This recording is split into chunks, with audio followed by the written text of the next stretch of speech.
good thing we don't have desire trees, because our hearts are very impure. And we would desire so many things that are actually bad for us. People think, oh, if I get a lot of money, that would be very nice. But then you read the stories of people who win the lottery, and almost always the money destroys them. Why? Because now they can have anything they want, but the things they want aren't really good for them. So they wind up suffering, even though they get some great material advantage, like winning the lottery. But look at these big Hollywood stars, like Britney Spears. I mean, she's so messed up. Why? Because she can get anything she wants. She's 22 years old and has $500 million in the bank. Uh-oh, that's real trouble.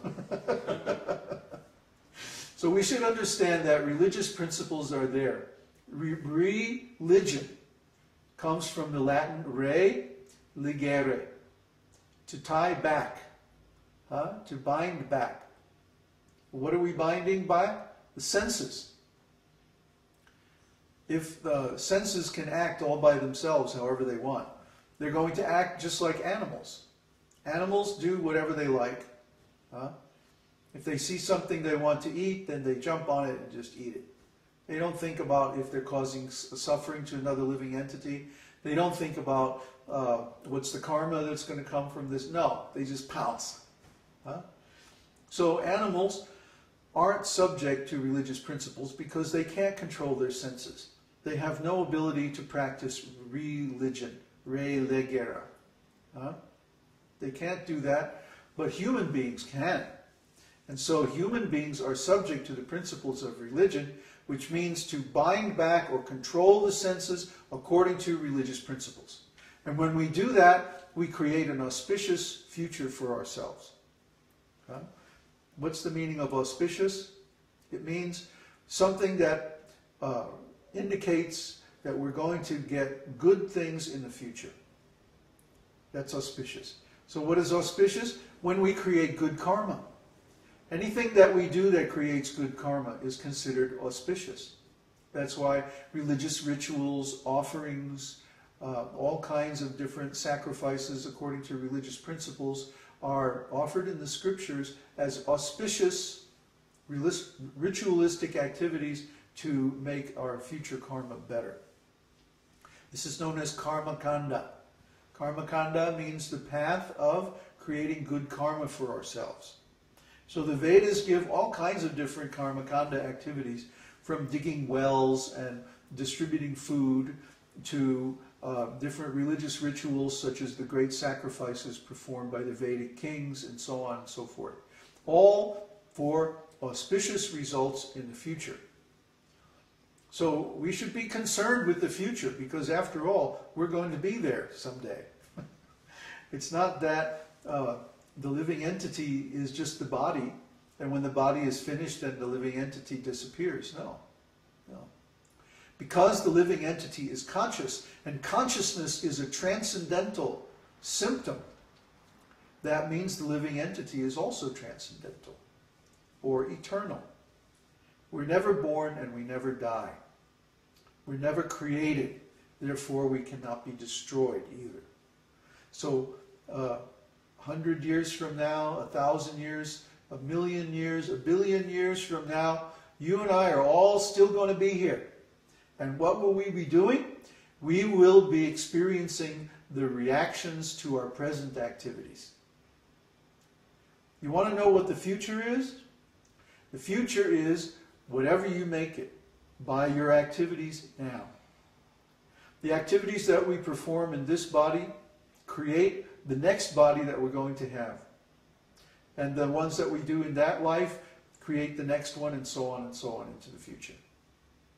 So the most auspicious activity that we can perform is devotional service to the Supreme Lord.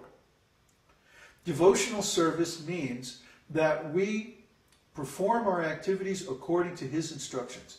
And His instructions are given in Bhagavad Gita. And what does He say? Manmana bhava madbhakto madhyaji magnamaskuru. Think of me always. Love me and offer your obeisances to me. By this constant cultivation of devotional service, surely you will come to me. And this is the most auspicious result that we could ever get from our activities. Well, why is that? Because the Supreme Lord is Anandamaya. He's full of bliss. And when we get his association, we also become full of bliss. Just like if you go to a party where people are enjoying and having a good time, automatically it puts you in a good mood.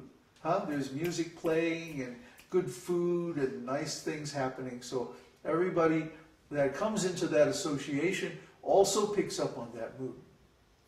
So what's going on in the spiritual world? What is God doing? Is he sitting there condemning everyone to hell? No. No. The demigods do that. But what he's doing is simply enjoying. He's enjoying like anything. The spiritual world is an eternal festival. That's how Śrīla Prabhupāda described it. It's an eternal festival of love. And the central figure in that festival of love is Krishna. Krishna means the supreme enjoyer, the reservoir of pleasure, the supreme beloved, Kamadev. He's the supreme Cupid, the supreme lover. So we can understand that his pastimes with his devotees are just like an unlimited ocean of pleasure that goes on and on and on eternally without a break. Day after day, night after night. Without end. That's Krishna. Krishna is the only conception of God that makes sense. Because Krishna means the supreme enjoyer. God is always on vacation.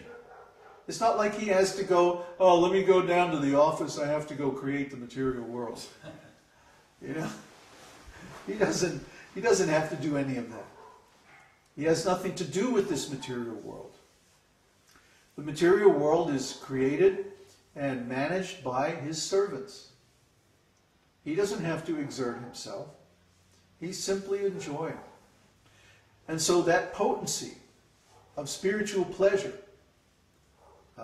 that Hladini Shakti, that pleasure incarnated in this material world is Gadadhar Prabhu. So he is known as the chief of the internal devotees. What does internal devotee mean? It means that their service is primarily within. Their service is primarily in their mood of relationship with the Lord. Some of the devotees, their main service is external, like Srivas Prabhu. Srivas Prabhu is also an incarnation of the Lord as a devotee. But he is the devotee of the devotee. You see? Just like we are devotees of Śrīla Prabhupāda. Śrīla Prabhupāda is a devotee of Bhaktisiddhanta. Bhaktisiddhanta was a devotee of Gaur-Kishore Das Babaji. And Gaur-Kishore was a devotee of Bhakti Vinod. Bhakti Vinod was a devotee of Jagannath Das Babaji Maharaj, and so on, all the way back to Krishna. So Krishna says, one who claims to be my devotee is not my devotee. One who claims to be the devotee of my devotee, he is my devotee. So Srivas Thakur, he is the greatest devotee of the devotee. Lord Chaitanya is playing the role of a devotee. And so Srivas Thakur is the devotee of the Lord as a devotee. It's a little complicated. But try to understand these relationships. When the Lord incarnates as his own devotee, then he also has devotees who are his devotees. And their relationship with him is that they give him all the necessities for his service.